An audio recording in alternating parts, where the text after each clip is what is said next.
Tobat. Raden saking katebian kula midhanget pesambatipun Raden Warakuda Raden Bratasena.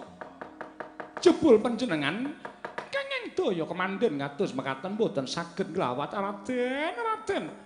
Wah, iki sapa? Kula pun Harimbi. Harimbi. Inggih.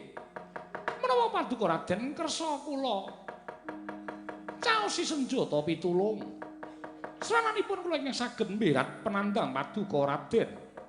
Yen pancen arep nulungi karo aku, Gage, aku tulungono. Nanging nuwun sewu wonten pitumbasipun. Pitukane apa? Menawi mangke Raden saged wal saking bebaya menika panjenengan Raden kedah kersa nampi anggen kula suwita. Tegese piye? Tegesipun kula dipun wengku dados garwa. Wah, Dados pundi Raden? aku durung weruh rupamu. Aku durung weruh wewujudanmu. Tobat kula menika sulistya ing warna. Kula menika ayu lho Raden, panjenengan getun menawi mboten saged nampi kalian kula. Wah, tenan. Inggih saestu. Yo, yen pancen tenan aku gelem. Kersa dos pundi?